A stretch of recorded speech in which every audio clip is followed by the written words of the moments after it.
Jangan macam dulu tukang sol sepatu. Ditanya oleh temannya, "Bang, ngesol satu hari dapat berapa?" 200 rupiah. Sembayang enggak? Enggak. Islam? Islam, kalau Islam Kata temannya, "Sembayang dah, kali aja besok dapat rezeki lebih banyak." Yang benar, iya. Sebab kalau orang sholat itu Allah dekat, nanti rezekinya ditambah. Beneran? Bener. Subuh sembayang dia. Habis sembayang sarapan, berangkat ke tempat dia ngesol, mangkal. Dari pagi sampai jam 11 belum ada juga yang ngesol. Mulai bimbang hatinya. Katanya kalau sembayang rezeki tambah. Tadi sembayang subuh sampai gini hari belum ada yang ngesol. Cobaan kali. Sabar. Datang sholat zuhur. Habis zuhur nunggu lagi. Belum juga ada yang datang ngesol. Udah mau pulang hampir maghrib baru datang satu orang dandanin sendal jepit putus.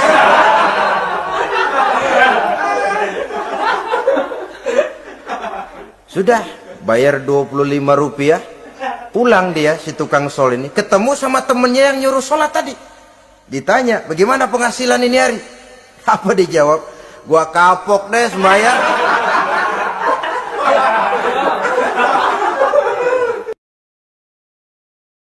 Saudara-saudara kaum muslimin rahimakumullah. Pada pertemuan terdahulu kita sudah membicarakan orang-orang yang menjadi teman-teman setan dalam kehidupan di dunia ini. Maka pada pertemuan kali ini kita akan membicarakan tentang siapa yang menjadi musuh-musuh setan di dalam kehidupan. Dengan satu catatan, berbahagialah mereka yang menjadi musuh-musuh setan, tetapi celakalah mereka yang menjadi teman-teman setan. Bagaimanapun juga di dalam kehidupan ini, apabila orang telah memproklamirkan bendera permusuhan kepada kita, maka kita tentu seharusnya bersikap waspada dan mawas diri. Demikian juga iblis dan seluruh bala tentaranya yang terdiri daripada setan-setan. Mereka telah mengibarkan bendera permusuhan kepada Nabi Adam dan anak cucunya, kepada kita umat Rasulullah sallallahu alaihi wasallam. Akan sengsara dan celaka jika kepada iblis dan setan yang telah nyata-nyata mengibarkan bendera permusuhan itu kita mengadakan toleransi, mengadakan kerjasama dan menjadi budak yang memperturutkan kemauan daripada iblis dan setan. Siapa yang menjadi musuh-musuh setan dalam kehidupan ini? Inilah pertanyaan berikutnya yang diajukan oleh baginda Rasul kepada iblis. "Hai iblis, kalau teman-temanmu adalah seperti yang telah engkau jelaskan tadi, sekarang cobalah beritahu saya, siapa di antara umatku yang menjadi musuhmu dalam kehidupan ini?" Atas pertanyaan ini iblis laknatullah menjawab, "Ya Rasul, musuh-musuhku di antara umatmu, pertama anta ya Muhammad. Musuhku yang pertama adalah engkau, wahai Muhammad." Kenapa iblis mencatat Nabi Muhammad sebagai tokoh nomor 1 dalam deretan musuh-musuhnya? Mudah difahami.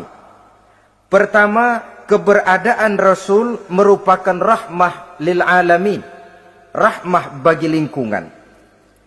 Yang kedua, beliau berfungsi menyelamatkan manusia dari tempat yang gelap gulita, dari tempat kesesatan menuju tempat yang terang benderang penuh berisi petunjuk dan hidayah dari Allah Subhanahu wa taala. Maka menurut iblis inilah manusia perintang pertama atas segala daya dan usahanya menggelincirkan manusia ke jalan yang dimurkai oleh Allah Subhanahu wa taala. Kalau kita baca sejarah, risalah yang dibawa oleh Nabi Muhammad ini memang merupakan risalah yang membawa rahmah bagi alam sekitarnya. Ada sedikit perbedaan dengan risalah-risalah sebelum beliau. Sepertinya risalah yang dibawa oleh para rasul terdahulu itu mempunyai efek yang langsung pada kehidupan di dunia ini. Nabi Nuh misalnya menyampaikan agama. Hai umatku, ini agama. Umat menentang, turun banjir yang menenggelamkan orang-orang kafir. Azab diturunkan pada waktu itu juga, pada saat nabinya masih hidup. Jadi azabnya itu jenis cash, kontan. Nabi Soleh, hai umatku, ini agama. Mereka menolak, turun gempa bumi yang amat hebat menggulung orang-orang kufur. Nabi Musa, hai umatku, ini agama. Mereka menolak, sebagian ditenggelamkan di Lautan Merah, sementara sebagian lain dikutuk menjadi monyet-monyet yang hina, seperti diceritakan dalam Al-Quranul Karim. Lain dengan Rasulullah Sallallahu Alaihi Wasallam. Bagaimanapun kurang ajarnya umat yang dihadapi oleh beliau, bagaimanapun menentangnya jamaah yang dihadapi oleh beliau, azab tidak turun sepanjang beliau masih hidup. Ini merupakan jaminan dari Allah, wa ma kana Allahu liyu'azzibahum wa anta fihim. Allah sama sekali tidak akan menurunkan azab selama engkau wahai Muhammad masih hidup di tengah-tengah umatmu. Jadi keberadaan Nabi Muhammad merupakan jaminan keselamatan bagi umatnya. Selama beliau masih hidup, azab tidak turun bagaimanapun kurang ajarnya umat. Di sini sedikit bedanya dengan nabi-nabi terdahulu. Juga perbedaan dalam pola dakwah. Nabi Nuh ketika dakwahnya ditolak oleh umat, keluar doanya meminta umatnya ditenggelamkan. Tetapi Nabi kita ketika dilontari batu oleh umat, malah beliau mendoakan umatnya agar memperoleh hidayah. Oleh sikap yang semacam ini, wajar lalu iblis menganggap Nabi Muhammad sebagai musuh ranking pertama. Yang kedua, siapa musuhmu di antara umatku? Yang kedua kata iblis, musuhku Muhammad imamun adil. Pemimpin yang adil. Itu yang akan menjadi musuhku di dunia ini. Putus asa iblis menghadapi pemimpin yang adil. Tipu dayanya tidak terkena. Segala tingkah polanya tidak diperturutkan. Imam yang adil, pemimpin yang adil merupakan musuh daripada iblis laknatullah alaih. Apa sebabnya? Karena pemimpin yang adil mempunyai dampak dalam kehidupan di dunia ini. Melindungi orang banyak, menenteramkan orang banyak. Makin aman, tentram, tenang situasi dan kondisi, makin mudah orang melaksanakan ibadah. Makin tekun orang melaksanakan ibadah, makin dekat dia dengan Allah. Makin dekat manusia dengan Allah, makin jauh dia dari iblis. Sebab dua hal ini selalu kontradiktif. Jika kita jauh dari Allah, tentu dekat dengan iblis. Jika kita jauh dari iblis, harus dekat tentu dengan Allah. Dan begitu selanjutnya. Dalam kaitannya dengan kehidupan kita sekarang, saudara-saudara, inilah pentingnya membangun manusia pembangunan. Semua tugas-tugas besar, semua pekerjaan-pekerjaan yang baik harus berangkat dari niat yang baik, berangkat dari hati yang bersih. Siapapun adanya kita, apapun profesi kita. Yang jadi kiai, marilah berangkat dari niat yang bersih. Yang jadi mubalik, marilah berangkat dari niat yang bersih. Niatnya itu mau menghidupkan Islam atau mau cari hidup jual Islam. Kalau mau menghidupkan Islam, mari sama-sama kita berjuang. Tapi kalau mau cari hidup untuk dengan menjual Islam, minggir saja daripada nanti bikin malu. Yang mengurus masjid, mari berangkat dari niat yang bersih. Ngurus masjid itu niatnya mau menghidupkan masjid atau mau cari hidup di dalam masjid. Kalau mau menghidupkan masjid, mari. Tapi kalau mau mencari hidup di dalam masjid, tolong minggir saja daripada nanti bikin aib. Yang jadi orang alim, mari berangkat dari niat yang bersih. Jangan memperjualbelikan fatwa, yang halal dikatakan haram, yang haram jadi samar-samar, nanti membingungkan umat. Berangkat dari niat yang bersih, membangun manusia pembangunan. Ini barangkali istilah yang lebih kena. Saudara-saudara kaum muslimin rahimakumullah. Setiap kita pada hakikatnya punya bakat. Secara fitrah yang kita bawa, bakat apapun kita ini punya. Saudara punya bakat jadi pemimpin, saudara pun punya bakat jadi pengkhianat. Saudara punya bakat jadi orang soleh, saudara juga punya bakat jadi orang salah. Saudara punya bakat jadi orang besar, saudara pun punya bakat jadi orang hina. Seluruh bakat ada di dalam diri kita. Tinggal nanti pertumbuhannya mana yang lebih subur. Saudara punya sifat berani, saudara pun punya sifat takut. Seberani-beraninya orang mesti ada sifat takutnya. Nanti mana yang tumbuh lebih subur? Kalau takutnya tumbuh lebih subur, dia akan jadi orang penakut.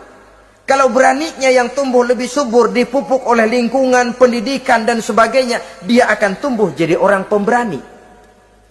Oleh karena itu, agama merupakan lingkungan yang subur untuk menumbuhkan benih-benih yang baik yang kita bawa bersamaan dengan lahirnya kita ke alam dunia ini. Setiap kita, saya, saudara, punya bakat jadi pemimpin, punya bakat jadi pengkhianat, punya bakat jadi pengabdi, punya bakat jadi koruptor, punya bakat jadi pemelihara, punya bakat jadi perusak. Tinggal nanti lingkungan, pendidikan, yang menumbuhkan mana yang tumbuh lebih subur.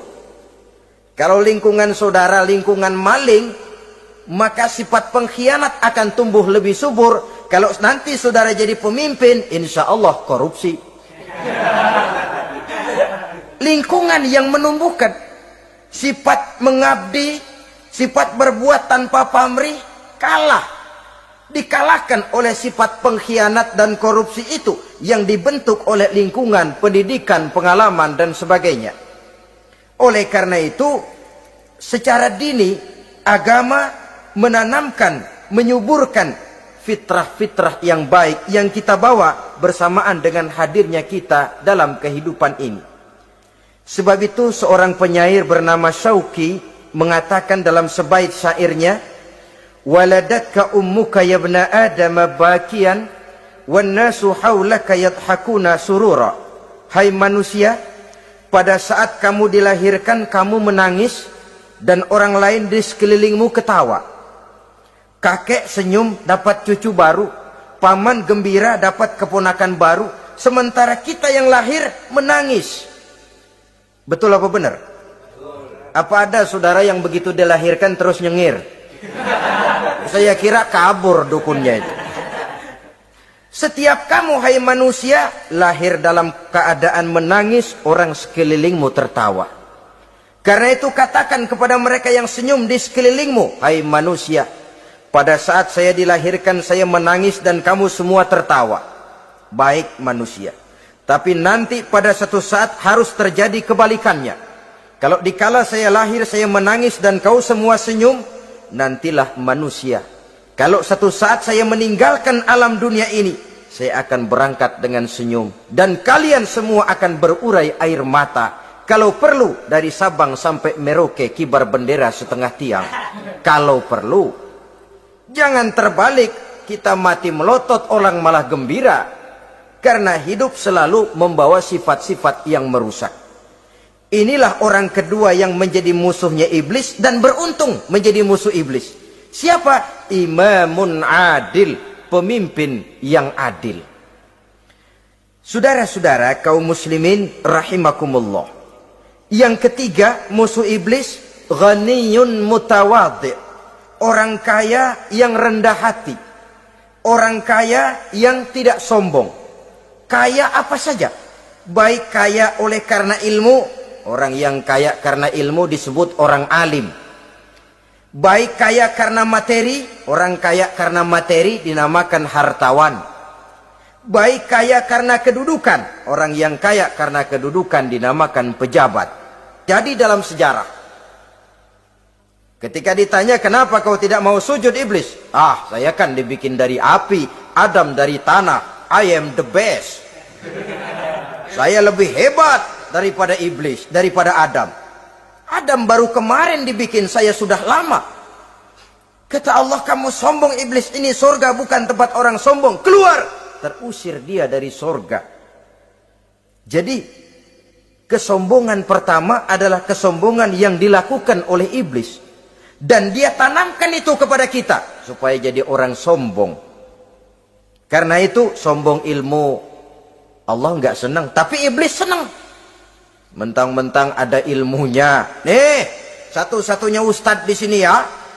Semua mesti ngaji sama gue. Kalau nggak ngaji sama gue, Islamnya kurang tapi bener. Sombong karena ilmu. Sombong karena pangkat. Mentang-mentang pakai bintang di pundak, jalan pundak duluan. Yang wajar saja hidup ini. Sombong harta pun begitu. Kaum muslimin rahimakumullah. Orang kaya yang rendah hati dimusuhi oleh iblis, tapi dicintai Allah, dicintai Rasul, dicintai malaikat. Caranya bagaimana? Kembali kepada satu kesadaran bahwa pada saat terlahir ke alam dunia ini tidak ada yang pernah kita bawa. Kalau sekarang kita punya rumah, punya kebun, punya kendaraan, punya pabrik, punya segala macam benda, apa itu? Titipan. Pada suatu saat akan diambil kembali oleh yang menitipnya. Kalau titipan itu pandai kita jaga, pandai kita syukuri, titipan akan makin banyak. Sama juga kita dalam kehidupan. Kalau orang bisa kita percaya, saya mau pergi ke luar negeri, rumah saya titip kepada tetangga. Saya pulang dari luar negeri, isi rumah tetap, tidak berkurang, malah dibersihi, malah disapu, dihilangkan kotorannya. Tentu bukan main syukur saya, girang saya. Akan bertambah kepercayaan saya untuk menitipkan apa saja. Ini makna la in syakartum la azidannakum wa la in kafartum inna azabi lasyadid. Kalau kamu pandai bersyukur, aku tambah nikmat. Tapi kalau kamu ingkar, azabku teramat pedih. Artinya apa? Nikmat bisa berubah menjadi azab kalau kita tidak pandai mensyukurinya. Ma'asyiral muslimin rahimakumullah. Orang yang kaya ilmu lalu rendah hati, tidak selalu ingin menonjolkan diri. Ini kadang-kadang yang tanggung ini yang bikin berabe. Alim bener enggak, geblek bener juga enggak. Yang sedikit-sedikit mau nonjolin diri. Kalau enggak jadi imam enggak mau ke masjid. Enggak jadi imam enggak mau ke musola. Pokoknya kalau enggak jadi imam marahan sama musola. Macam mana? Saudara-saudara kaum muslimin, rendah hati. Tidak selalu ingin menonjolkan, sebab orang yang selalu ingin menonjolkan dirinya, biasanya orang yang kekurangan kepercayaan kepada kemampuan dirinya sendiri. Dia selalu ingin dinomorsatukan. Dia selalu ingin ditempatkan pada ranking teratas. Dia tidak percaya diri. Orang yang percaya diri dapat bersikap wajar dalam kehidupan. Begitu juga kaya karena harta, dengan menyadari bahwa harta bagaimanapun banyaknya titipan dari Allah. Pada suatu saat akan kembali, dia harus dimanfaatkan sesuai dengan kehendak yang menitipnya. Begitu juga kaya oleh karena pangkat, kedudukan dan jabatan. Pada suatu saat jabatan itu akan hilang dari diri kita. Karenanya sering saya jelaskan bahwa pangkat di dunia ini yang paling tinggi pensiun. Titel yang paling akhir almarhum. Saudara setuju atau tidak, titel itu akan saudara dapat. Bagaimanapun kita cinta kepada pangkat, kedudukan, entah pada akhirnya suatu saat akan sampai kepada posisi yang namanya pensiun. Kalau sadarlah kita kepada pemikiran ke arah sana, maka untuk mencapai kekayaan, baik kekayaan harta, kekayaan kedudukan, tidak lalu menghalalkan segala cara untuk mencapai tujuan. Tapi dibatasi oleh norma dan kaedah yang harus dia taati. baik kaedah agama maupun kaedah bernegara. Inilah orang ketiga yang menjadi musuhnya iblis, orang kaya yang rendah hati, orang kaya yang tidak sombong. Yang keempat, saudara-saudara, tajirun shadiq, pedagang, pengusaha yang jujur. Iblis gedek betul, benci bukan main sama pengusaha, sama pedagang yang jujur, yang tidak ngurangi timbangan, tidak nipu pembeli, tidak barang yang jelek dibilang bagus, atau yang bagus di atas yang jelek di bawah, atau dicampur yang baik dengan yang jelek supaya kelihatan semuanya jadi baik.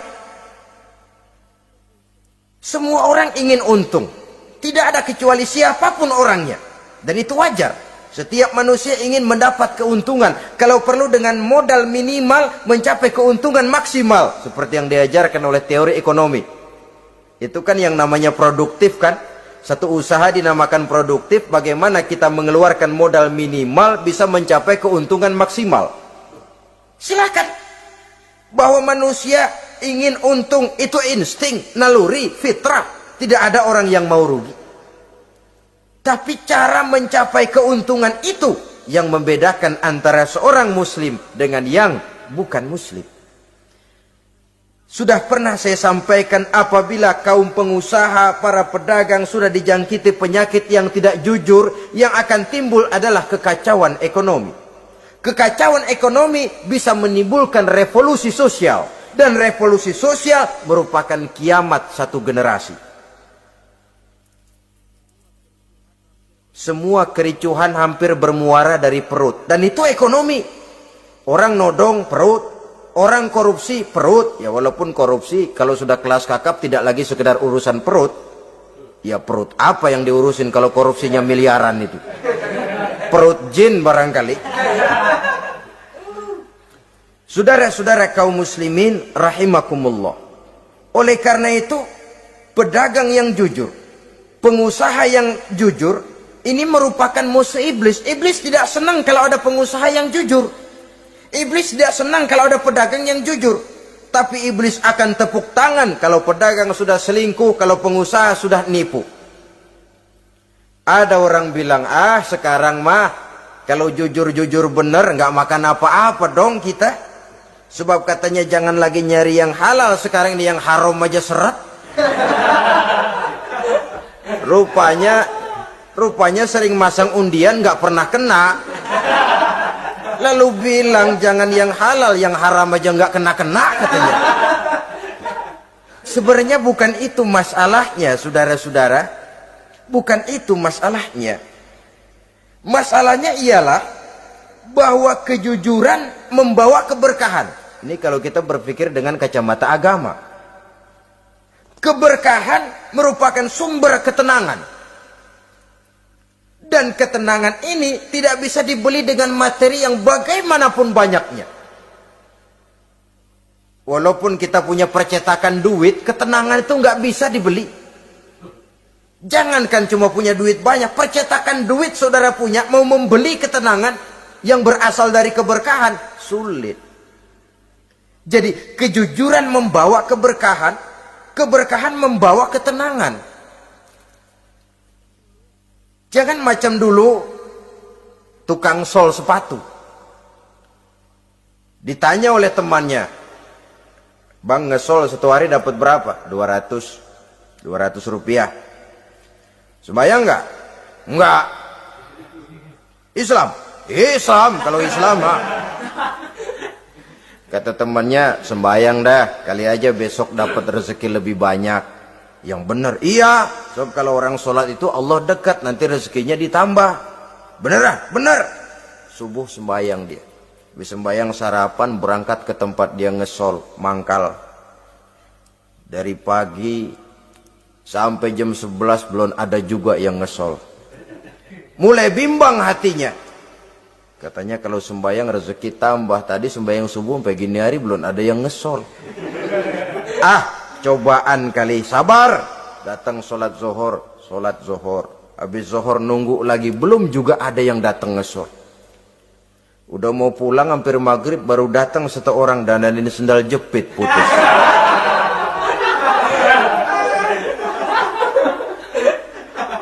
Sudah bayar 25 rupiah, pulang dia si tukang sol ini, ketemu sama temennya yang nyuruh sholat tadi. Ditanya, bagaimana penghasilan ini hari? Apa dijawab? Gua kapok deh sembahyang.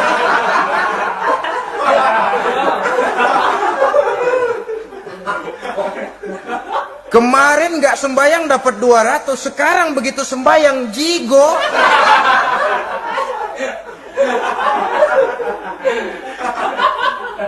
Dia tidak sadar bahwa dari kacamata agama 25 rupiah yang membawa berkah jauh lebih baik ketimbang 200 uang panas.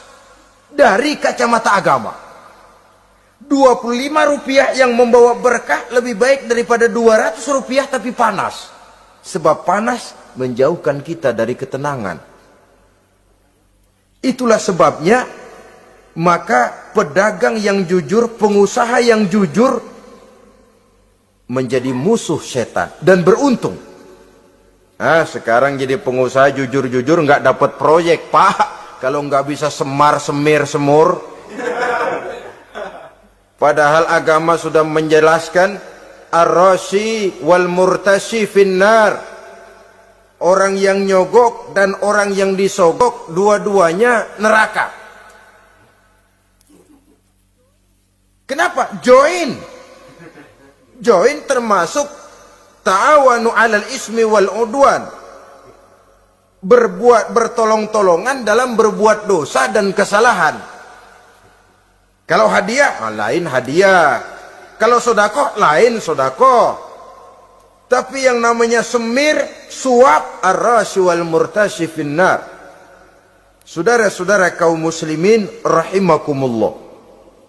Jadi pedagang yang jujur, pengusaha yang jujur merupakan salah satu roda perekonomian.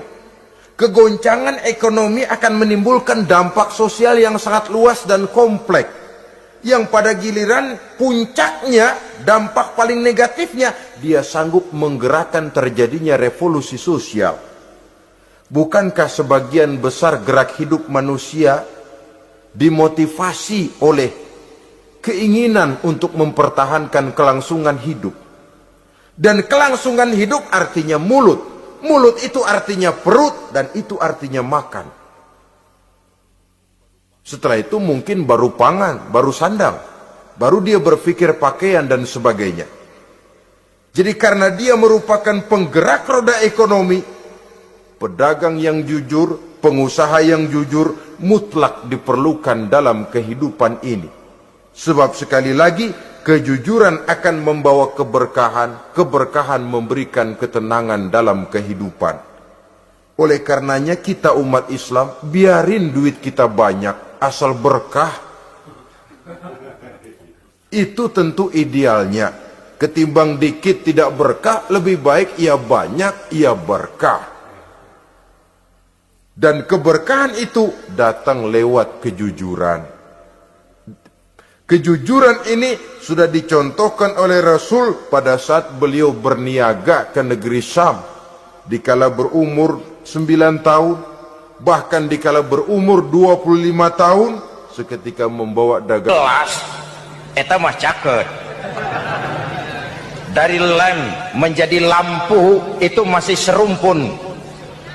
Tapi cokot Sunda dengan cokot Jawa itu jauh bedanya.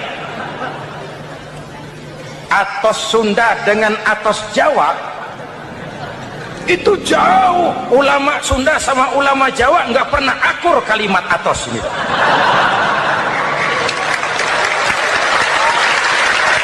Anggap ini Ramadan terakhir yang diberikan Allah kepada kita. Kenapa? Memang tidak ada jaminan tahun depan ketemu Ramadan lagi. Tidak tahu kita Ramadan tahun depan nanti masih ketemu apa tidak. Sebagaimana kita tidak tahu kita masih hidup atau tidak. Hadirin yang saya hormati, misi kedua Al-Quran, persaudaraan, kebersamaan atas dasar keadilan dan kebenaran. Manusia bersuku-suku, ya, manusia berbangsa-bangsa, memang itu diakui oleh Al-Quran. Min dzakari wa untha wa ja'alnakum syu'uban wa qabaila. Kami ciptakan kamu dari laki-laki dan perempuan. Kami jadikan kamu bersuku-suku dan berbangsa-bangsa. Apa tujuannya? Agar kamu saling mengenal satu dengan yang lain.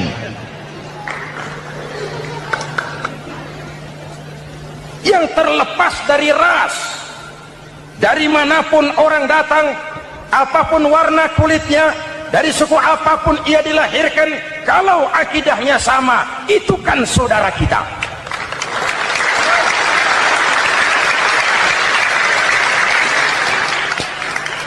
Seperti di masjid, kita tidak peduli dari mana kita datang.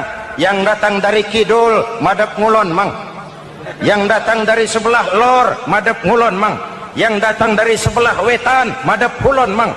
Yang datang dari kulon, madep ngulon. Bukan soal dari mana kau datang, tapi satu arah menghadapmu.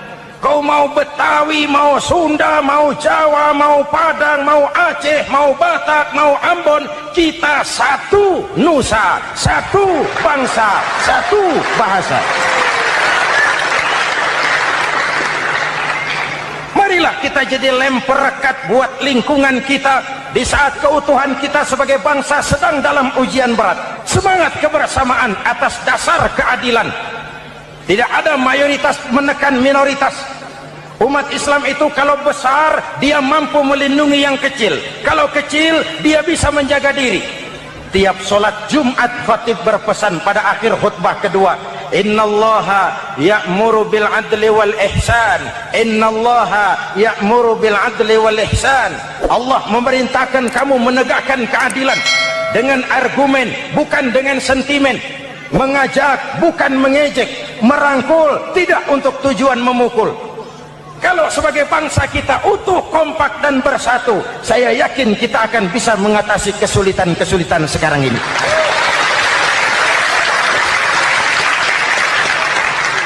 Kan kita prihatin kadang-kadang tawuran antar desa, antar RT, antar RW, antar kecamatan, sampai antar elit di atas.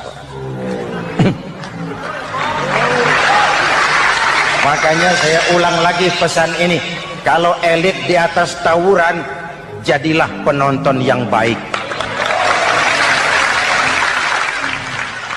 Saudara-saudara kaum muslimin yang saya cintai, kita prihatin, kita seakan tercabut dari akar budaya kita sebagai bangsa.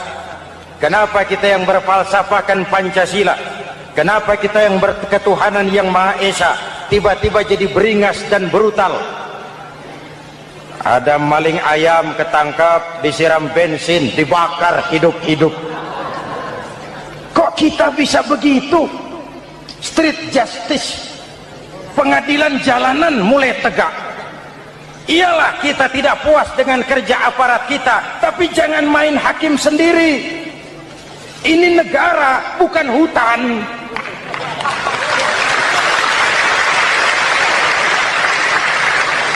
Jangan mencegah kemunkaran dengan menegakkan kemunkaran baru. Oleh hal-hal yang sepele yang mestinya kita bisa mencari jalan keluar dengan baik. Ayo luruskan saf, rapatkan barisan, satukan langkah, tautkan hati. Kita satu umat yang satu, diikat oleh Al-Quran. Hanya dengan kebersamaan kita akan mampu menata hari esok yang lebih baik atas dasar keadilan dan kebenaran. Dulu teh Muhammad Toha teriak takbir ngadepi Belanda. Bung Tomo teriak takbir ngadepi Belanda. Ayeuna takbir ngadepi batur sadulur salembur. Nanaonan.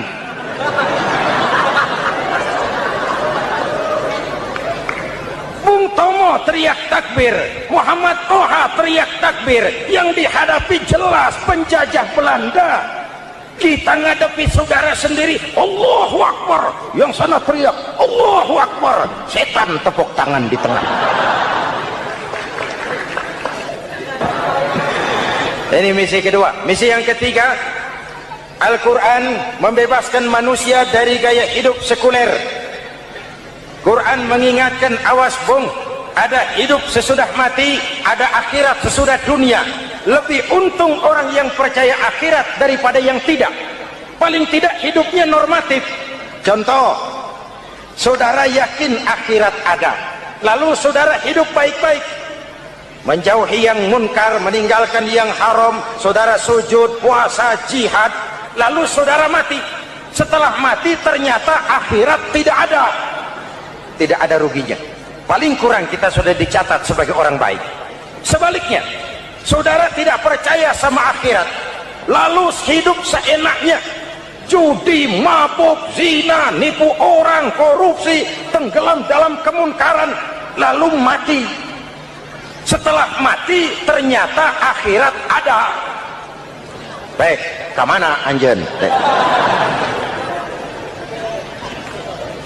Lebih untung orang yang percaya akhirat ketimbang yang tidak. Hidupnya ada rem. Iya pak, saya kepengen banyak uang, tapi kalau main judi nanti di akhirat bagaimana? Iya, saya kepengen jadi orang kaya, tapi kalau korupsi, nipu orang, buka peternakan tuyul, nanti di akhirat bagaimana?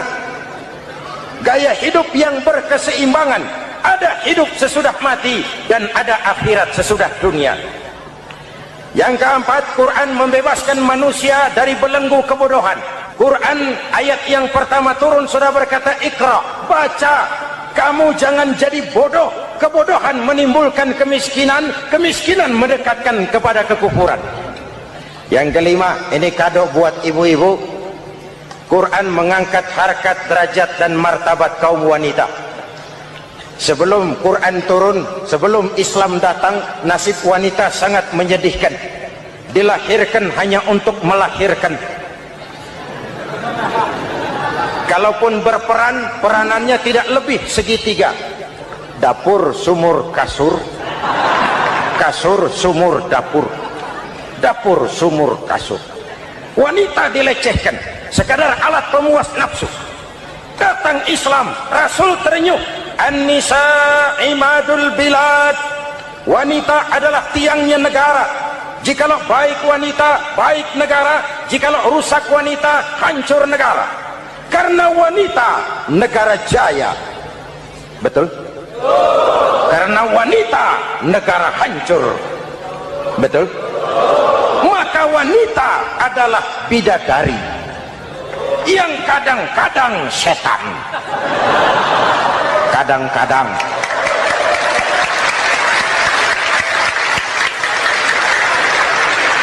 Ini yang hadir di sini bidadari semua. Ibu bapak, saudara-saudara hadirin yang saya hormati. Lalu bagaimana sikap kita terhadap Al-Quran? Quran sendiri menjelaskan, "Tsumma awrasnal kitaba alladzina istafaina min ibadina."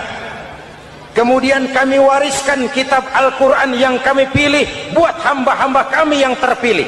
Luar biasa. Umatnya umat pilihan, Rasulnya Rasul pilihan, kitabnya pun kitab pilihan. Kami wariskan Al-Quran kepada hamba-hamba kami yang kami pilih. Bagaimana sikap mereka setelah menerima Al-Quran?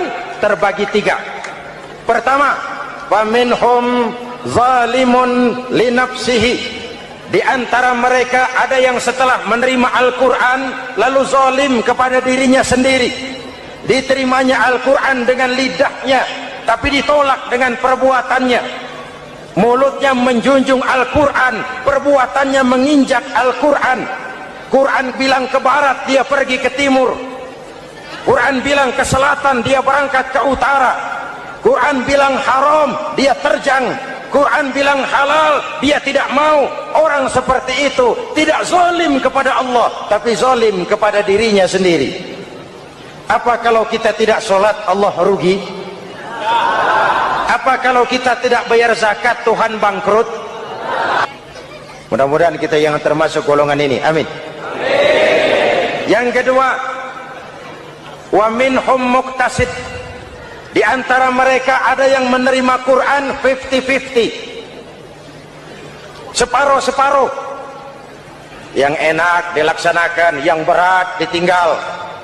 Padahal pada sisi lain Quran mengajarkan masuklah ke dalam Islam secara total, kafah, jangan separuh-separuh. Ini watak munafik. Kalau dilihat Islam menguntungkan, rame-rame teriak Islam.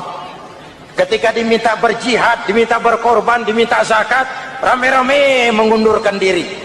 Saya bangkrut pak, saya miskin pak, saya pailit pak. Mental itu dalam awal-awal Baqarah dijelaskan. Kullama adha'a lahum masyaw fih wa idza adlama alaihim qamu. Kalau terang mereka berangkat, kalau gelap mereka mandek. Itu ciri orang munafik beragama. Kalau Islam menguntungkan, rame-rame teriak Islam. Ketika diminta berjihad, berkorban, berjuang, rame-rame mengundurkan diri. Muqtasid. Golongan yang ketiga, ini yang ideal. Wa minhum sabiqum bil khairati biiznillah. Di antara mereka ada yang setelah menerima Al-Quran lalu berlomba-lomba mengamalkannya, berlomba-lomba melaksanakannya. Jangan sampai yang baca Quran dengan suara merdu dapat piala, yang mengamalkan Quran dengan konsekuen dapat penjara.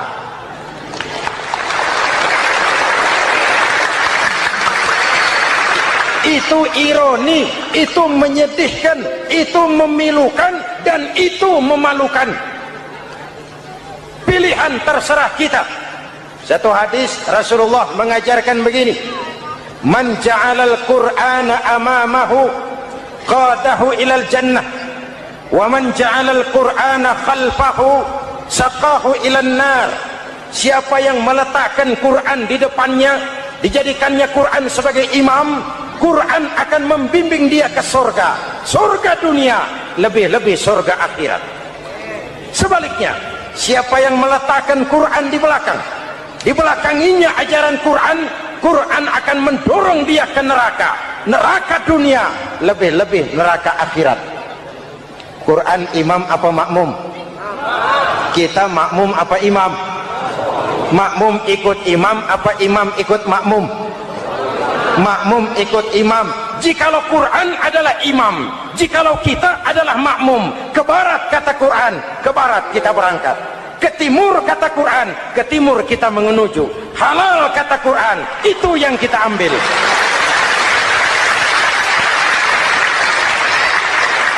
Mari kita jadikan Ramadan sebagai bulan di mana sedikit demi sedikit kita berupaya kembali menjadi generasi yang Qurani. Rasulullah pernah ditanya, kalau Tuhan wafat ya Rasul, kemana kami minta nasihat? Aku tinggalkan kamu dua nasihat. Satu yang diam saja, satu yang bisa bicara. Yang bisa bicara apa ya Rasul? Al-Quran. Minta nasihat Quran. Yang diam saja apa ya Rasul? Maut. Dalam hidup ada dua nasihat. Nasihat yang bisa bicara, Al-Quran. Nasihat yang diam saja, maut. Mau dagang, minta nasihat Quran. Mau bertetangga, minta nasihat Quran. Itu nasihat. Nasihat yang kedua, diam saja, tahu-tahu datang maut. Setiap penganut agama mempunyai kitab-kitab yang suci atau dianggap sebagai suci.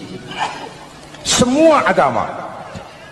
Orang Nasrani punya kitab Injil. Orang Yahudi punya kitab Taurat. Orang Hindu punya kitab Weda. Orang Buddha punya kitab Tripitaka. Pengikut Konghucu punya kitab Tao Te Ching. Orang Majusi pengikut Zoroaster punya kitab Zen Avesta.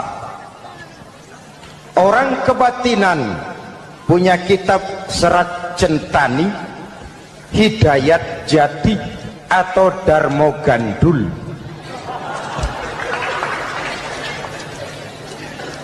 Kita umat Islam oleh Allah diberikan Al-Quran yang kita yakini sebagai kitab suci. Kenapa sih kita yakin Quran itu kitab suci? Pertama, ajarannya sesuai dengan fitrah manusia.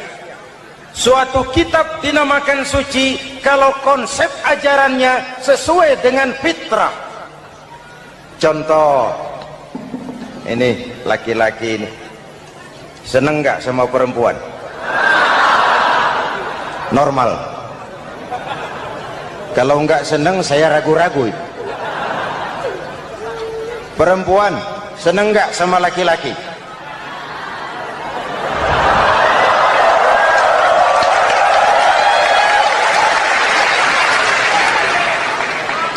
Ini fitrah.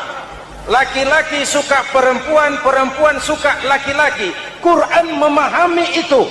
Hai laki-laki, kau senang dengan perempuan. Hai perempuan, kau suka dengan laki-laki. Oke, lewat sini, lewat pintu yang disebut nikah. Kalau kitab suci melarang nikah, itu bertentangan dengan fitrah manusia.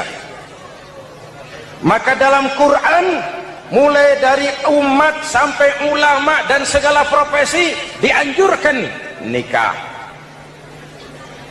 Kalau kiai tidak boleh nikah, saya pilih mengundurkan diri, Pak.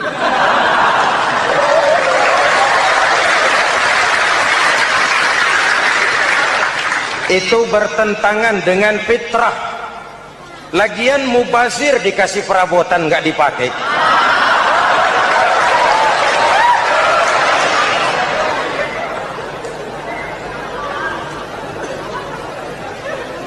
Fitrah. Contoh lagi, manusia perlu makan. Kalau ada kitab suci menyuruh puasa terus dari pagi sampai sore sampai malam sampai pagi lagi, eta teh kitab gelo.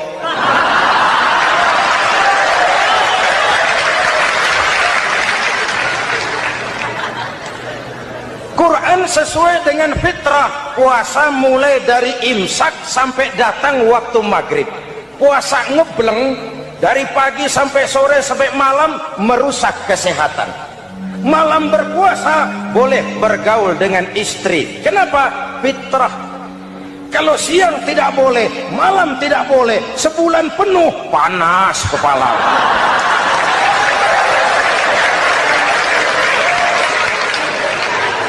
Rontok rambut. Hadirin yang saya hormati, itu yang pertama. Yang kedua, kita yakini Quran sebagai kitab suci karena isinya tidak saling bertentangan, konsekuen, konsisten. Kalau ada satu kitab, di satu ayat mengajarkan Tuhan Esa, di lain ayat mengajarkan tiga, liar itu mah. Bagaimana kitab suci isinya paradoks? Bagaimana kitab suci isinya saling bertentangan? Di ayat manapun sekali Quran berkata Allah itu Esa, selamanya Esa. Isinya tidak saling bertentangan. Lalu yang ketiga, kita yakini Quran kitab suci karena dia bersih dari intervensi manusiawi. Sejak turunnya Al-Quran menantang, jikalau kamu ragu terhadap Quran yang kami turunkan kepada hamba kami Muhammad, kamu anggap itu cuma bikinan Muhammad. Kalau Muhammad bisa, kamu tentu bisa. Baik, bikin satu surah semacam Al-Quran. 14 abad yang lalu tantangan ini turun dan sampai malam ini belum terjawabkan.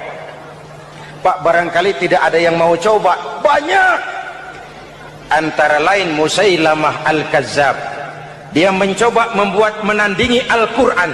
Dia buat satu surah namanya surah Al-Fil. Bunyinya begini, bikinan Musailamah. Al-Fil wa mal-fil wa ma adraka mal-fil lahu khurtumun tawil wa lahu zail. Sudah berbentuk syair. Isinya apa? Al-Fil, gajah. Wa mal-fil, apakah gajah itu? Wa ma adraka mal fil, tahukah kamu apa itu gajah?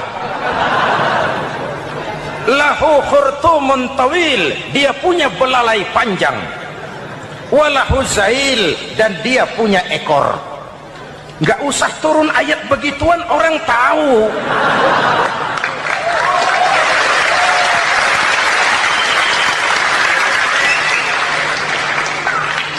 Kalau redaksi mendekati, maka isi jauh panggang dari api. Kitab suci bersih dari campur tangan manusiawi. Maka Al-Quran, ke bahasa apapun dia diterjemahkan, naskah aslinya tetap ikut. Dia boleh diterjemahkan ke bahasa Sunda, bahasa Jawa, bahasa Padang, bahasa Inggris, bahasa Jerman, bahasa Belanda, naskah aslinya tetap ada. Kenapa? Bahasa ke bahasa perbedaannya sering frontal. Kalau dari gelas menjadi gelas, eta mah caket. Dari lem menjadi lampu, itu masih serumpun. Tapi cokot Sunda dengan cokot Jawa itu jauh bedanya. Atos Sunda dengan atos Jawa itu jauh. Ulama Sunda sama ulama Jawa nggak pernah akur kalimat atos ini.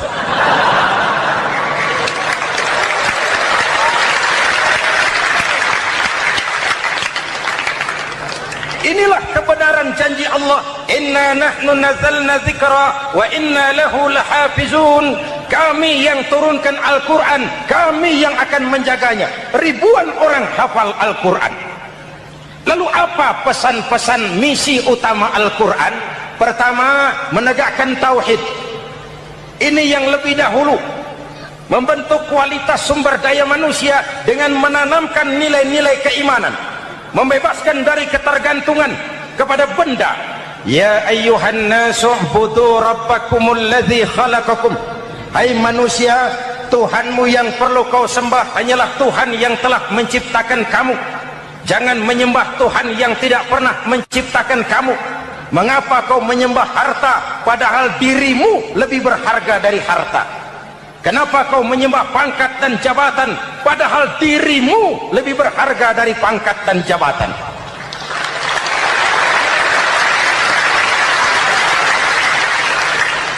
Diajak rasio berpikir, Tuhanmu yang perlu kau sembah hanyalah Tuhan yang menciptakan kamu. Dan Tuhan yang menciptakan kamu itu Tuhan yang lam yalid walam yulad, yang laisa kamislihi syai'un.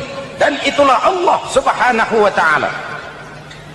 Ayo orang teh, ayeuna teh boleh pakai teh. Ayeuna teh, kita teh kalau kepada syirik jali, syirik yang terang-terangan, insya Allah tidak.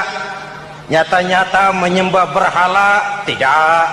Nyata-nyata menyembah pohon, tidak. Nyata-nyata berkeyakinan Tuhan lebih dari satu, tidak. Tapi kita sering terjebak pada syirik kecil, syirik khafi, syirik yang tersamar. Saya sejak pakai cincin ini, jangankan anak gadis, nenek-nenek ngelihat saya cincin. Jangankan anak gadis, nenek-nenek lihat saya lemes cincin. Ini saya sejak ada perkutut rumah ini dagang lancar perkutut. Ini Ramadan, bulan penempaan nilai-nilai keimanan. Misi utama Quran menegakkan tauhid, memerangi kemusyrikan, membebaskan manusia dari ketergantungan kepada benda. Dari situ kualitas sumber daya manusia dimulai. Saya sering mengungkapkan selama ini sistem pendidikan kita cuma mengisi otak, bukan membentuk watak. Otak diisi segala macam ilmu, tapi hati kosong, agama rapuh, akhirnya moral rendah. Muncul manusia-manusia yang pintar, cuma sayang tidak benar. Indonesia kita bangkrut, Indonesia kita terpuruk, Indonesia kita sakit sekarang ini, kan ulahnya orang-orang yang pintar tapi tidak benar.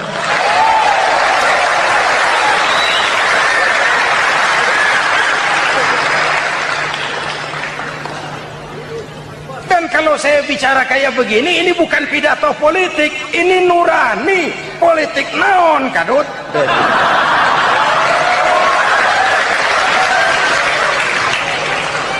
Ini nurani, ini tanggung jawab sebagai anak bangsa. Ibu bapak, saudara-saudara hadirin yang saya hormati, Rasul kalau masuk sepertiga yang akhir, sing-singan baju, hamparkan sajadah, lebih banyak di masjid daripada di rumah. Itu Rasul. Maka sepertiga yang akhir masjid makin ramai. Lihat Masjidil Haram. Lain dengan kita.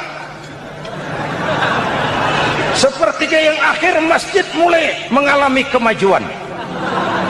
Safnya makin maju.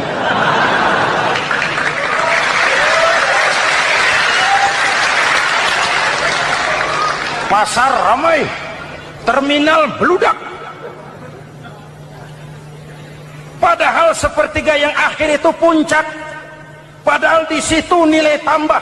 Dan anggap ini Ramadan terakhir yang diberikan Allah kepada kita. Kenapa? Memang tidak ada jaminan tahun depan ketemu Ramadan lagi.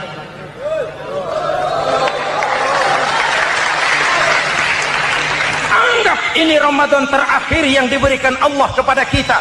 Tidak ada jaminan tahun depan Ramadan akan ketemu lagi. Tidak ada jaminan.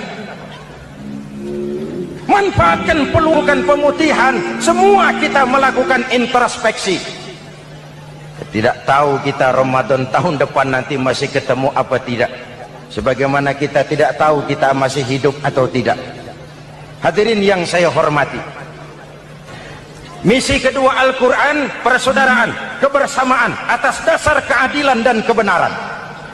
Manusia bersuku-suku, ya. Manusia berbangsa-bangsa, memang itu diakui oleh Al-Quran. Min dzakari wa untha wa ja'alnakum syu'uban wa qabaila. Kami ciptakan kamu dari laki-laki dan perempuan.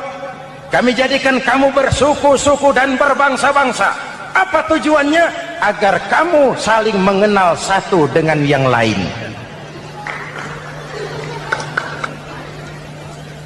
Yang terlepas dari ras, dari manapun orang datang, apapun warna kulitnya, dari suku apapun ia dilahirkan, kalau akidahnya sama, itu kan saudara kita.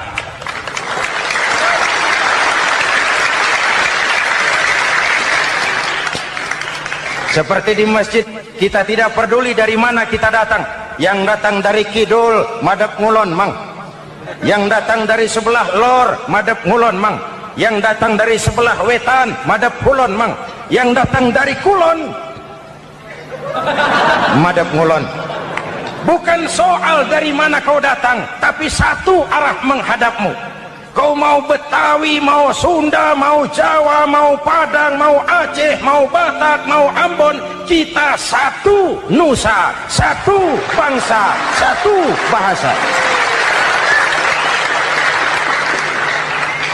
Marilah kita jadi lem perekat buat lingkungan kita di saat keutuhan kita sebagai bangsa sedang dalam ujian berat. Semangat kebersamaan atas dasar keadilan.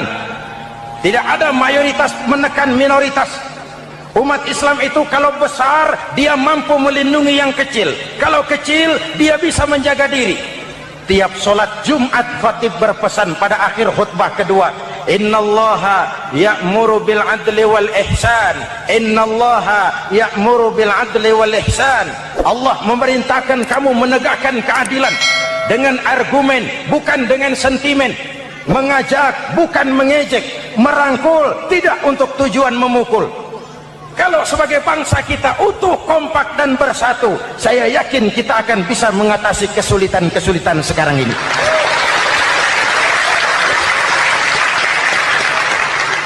Kan kita prihatin kadang-kadang tawuran antar desa, antar RT, antar RW, antar kecamatan, sampai antar elit di atas.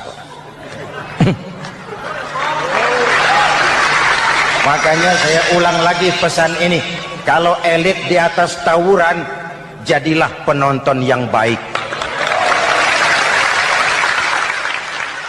Saudara-saudara kaum muslimin yang saya cintai, Kita prihatin, kita seakan tercabut dari akar budaya kita sebagai bangsa.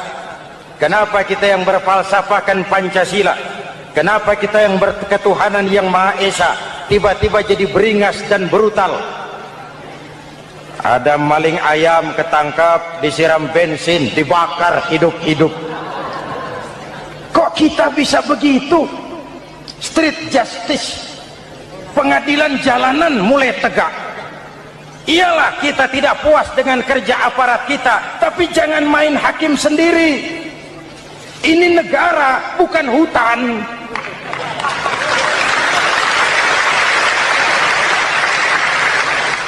Jangan mencegah kemunkaran dengan menegakkan kemunkaran baru. Sejak turunnya Al-Quran menantang, jikalau kamu ragu terhadap Quran yang kami turunkan kepada hamba kami Muhammad, kamu anggap itu cuma bikinan Muhammad. Kalau Muhammad bisa, kamu tentu bisa. Baik, bikin satu surah semacam Al-Quran. 14 abad yang lalu tantangan ini turun, dan sampai malam ini belum terjawabkan. Pak, barangkali tidak ada yang mau coba. Banyak. Antara lain Musailamah Al-Kazzab, dia mencoba membuat menandingi Al-Quran. Dia buat satu surah namanya surah Al-Fil.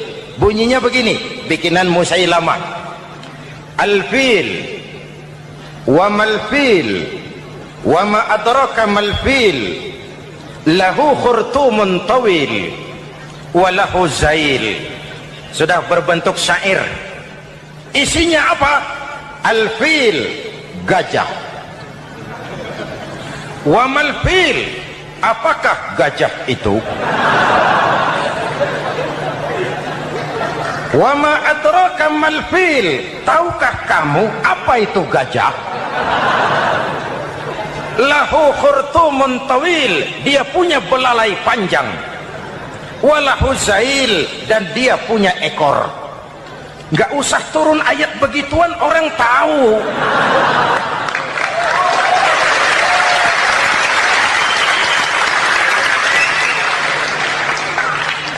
Kalau redaksi mendekati, maka isi jauh panggang dari api.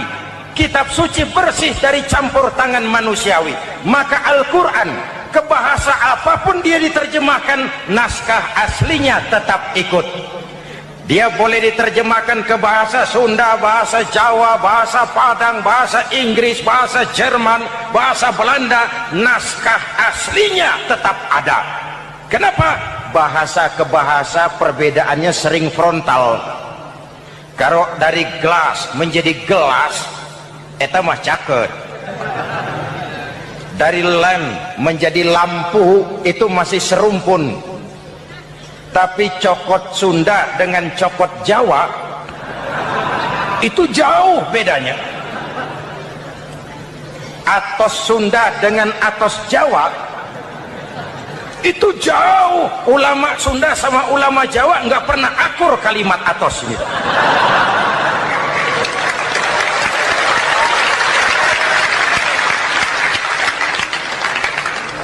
Inilah kebenaran janji Allah, inna nahnu nazzalna dzikra wa inna lahu lahafizun. Kami yang turunkan Al-Quran, kami yang akan menjaganya. Ribuan orang hafal Al-Quran. Lalu apa pesan-pesan misi utama Al-Quran? Pertama, menegakkan tauhid. Ini yang lebih dahulu. Membentuk kualitas sumber daya manusia dengan menanamkan nilai-nilai keimanan. Membebaskan dari ketergantungan kepada benda. Ya ayyuhan nasu ubudu rabbakumul ladzi khalaqakum.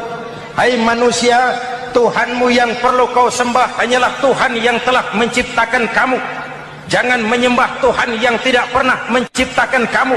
Mengapa kau menyembah harta padahal dirimu lebih berharga dari harta? Kenapa kau menyembah pangkat dan jabatan padahal dirimu lebih berharga dari pangkat dan jabatan?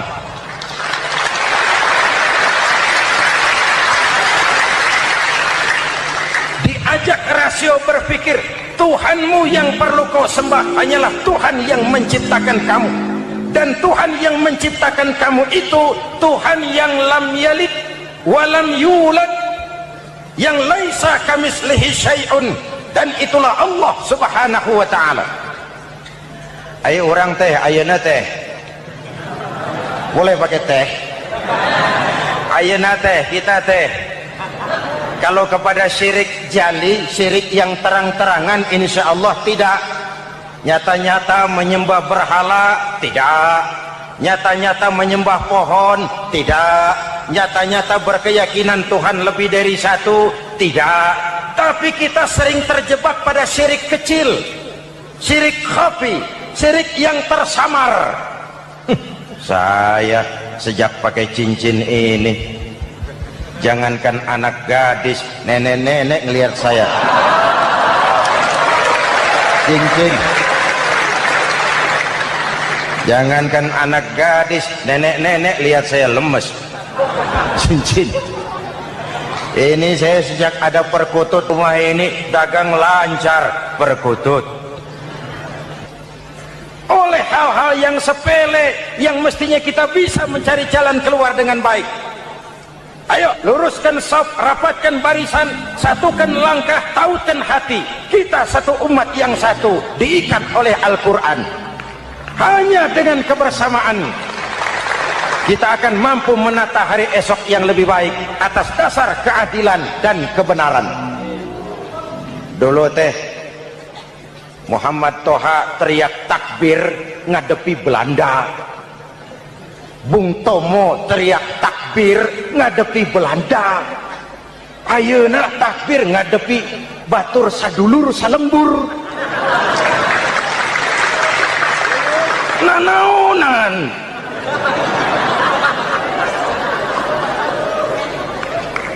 Bung Tomo teriak takbir, Muhammad Toha teriak takbir, yang dihadapi jelas penjajah Belanda. Kita ngadepi saudara sendiri, Allahu Akbar, yang sana teriak Allahu Akbar, setan tepuk tangan di tengah. Yuk kita rukun, yuk kita kompak, yuk kita bersatu, yuk kita pulang, yuk.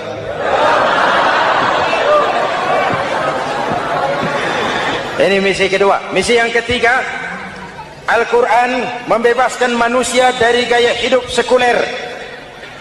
Quran mengingatkan, awas bung, ada hidup sesudah mati, ada akhirat sesudah dunia. Lebih untung orang yang percaya akhirat daripada yang tidak. Paling tidak hidupnya normatif. Contoh, saudara yakin akhirat ada, lalu saudara hidup baik-baik, menjauhi yang munkar, meninggalkan yang haram, saudara sujud, puasa, jihad, lalu saudara mati. Setelah mati ternyata akhirat tidak ada ruginya. Paling kurang kita sudah dicatat sebagai orang baik. Sebaliknya, saudara tidak percaya sama akhirat, lalu hidup seenaknya, judi, mabuk, zina, nipu orang, korupsi, tenggelam dalam kemunkaran, lalu mati. Setelah mati ternyata akhirat ada. Baik, kemana anjen? Lebih untung orang yang percaya akhirat ketimbang yang tidak. Hidupnya ada rem. Iya pak, saya kepengen banyak uang, tapi kalau main judi nanti di akhirat bagaimana? Iya, saya kepengen jadi orang kaya, tapi kalau korupsi, nipu orang, buka peternakan tuyul, nanti di akhirat bagaimana? Gaya hidup yang berkeseimbangan, ada hidup sesudah mati dan ada akhirat sesudah dunia. Yang keempat, Quran membebaskan manusia dari belenggu kebodohan. Quran ayat yang pertama turun sudah berkata, Iqra, baca, kamu jangan jadi bodoh. Kebodohan menimbulkan kemiskinan, kemiskinan mendekatkan kepada kekufuran. Yang kelima, ini kado buat ibu-ibu, Quran mengangkat harkat, derajat dan martabat kaum wanita. Sebelum Quran turun, sebelum Islam datang, nasib wanita sangat menyedihkan. Dilahirkan hanya untuk melahirkan. Kalaupun berperan, peranannya tidak lebih segitiga. Dapur, sumur, kasur. Kasur, sumur, dapur. Dapur, sumur, kasur. Wanita dilecehkan. sekadar alat pemuas nafsu. Datang Islam, Rasul terenyuh, an-nisa imadul bilad, wanita adalah tiangnya negara. Jikalau baik wanita, baik negara. Jikalau rusak wanita, hancur negara. Karena wanita, negara jaya. Betul? Karena wanita, negara hancur. Betul? Maka wanita adalah bidadari yang kadang-kadang setan. Kadang-kadang.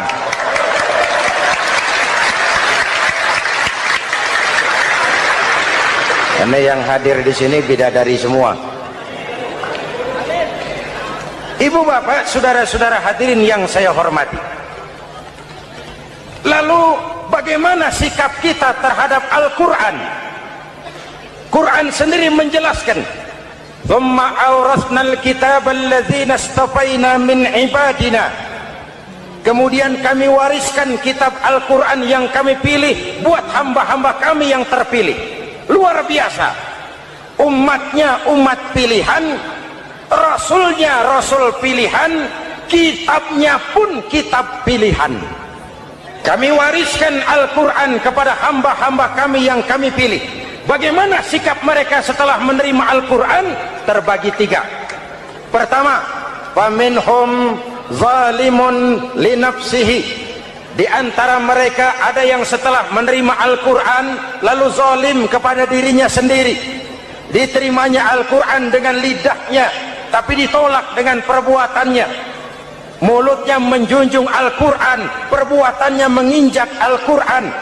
Quran bilang ke barat, dia pergi ke timur. Quran bilang ke selatan, dia berangkat ke utara. Quran bilang haram, dia terjang. Quran bilang halal, dia tidak mau. Orang seperti itu tidak zalim kepada Allah, tapi zalim kepada dirinya sendiri. Mudah-mudahan kita yang termasuk golongan ini. Amin. Yang kedua, wa minhum muqtasid.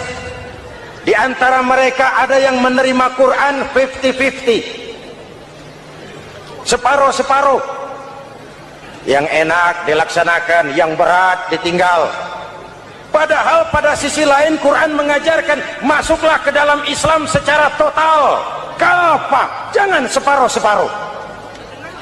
Ini watak munafik. Kalau dilihat Islam menguntungkan, rame-rame teriak Islam. Ketika diminta berjihad, diminta berkorban, diminta zakat, rame-rame mengundurkan diri. Saya bangkrut pak, saya miskin pak, saya pailit pak. Mental itu dalam awal-awal Baqarah dijelaskan. Kullama adha'a lahum masyaw fi wa idza adlama alaihim qamu. Kalau terang mereka berangkat, kalau gelap mereka mandek. Itu ciri orang munafik beragama. Kalau Islam menguntungkan, rame-rame teriak Islam.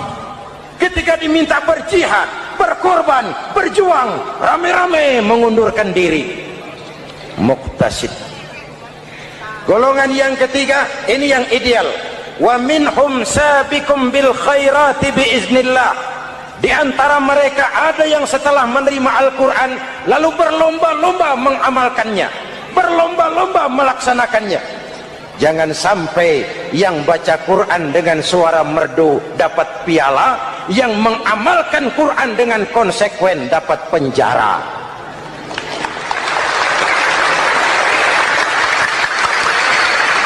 Itu ironi, itu menyedihkan, itu memilukan, dan itu memalukan.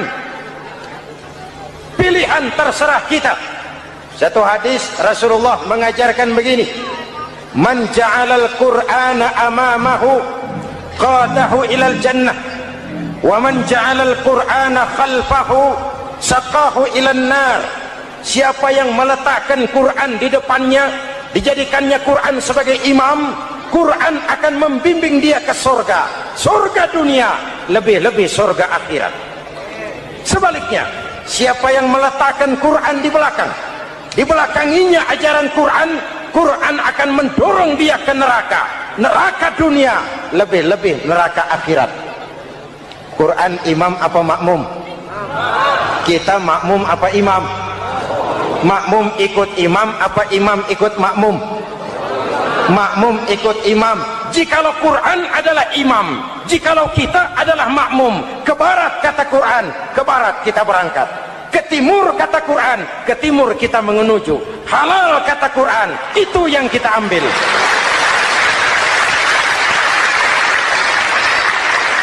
Mari kita jadikan Ramadan sebagai bulan di mana sedikit demi sedikit kita berupaya kembali menjadi generasi yang Qurani.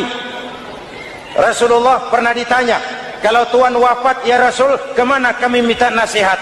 Aku tinggalkan kamu dua nasihat. Satu yang diam saja, satu yang bisa bicara. Yang bisa bicara apa ya Rasul? Al-Quran. Minta nasihat Quran. Yang diam saja apa ya Rasul? Maut. Dalam hidup ada dua nasihat. Nasihat yang bisa bicara, Al-Quran. Nasihat yang diam saja, maut. Mau dagang, minta nasihat Quran. Mau bertetangga, minta nasihat Quran. Itu nasihat. Nasihat yang kedua, diam saja, tahu-tahu datang maut. Makanya anggap ini Ramadan terakhir yang diberikan Allah kepada kita, karena tahun depan tidak ada jaminan kita bertemu Ramadan. Manfaatkan 10 yang akhir untuk meningkatkan nilai ibadah kita kepada Allah Subhanahu wa ta'ala.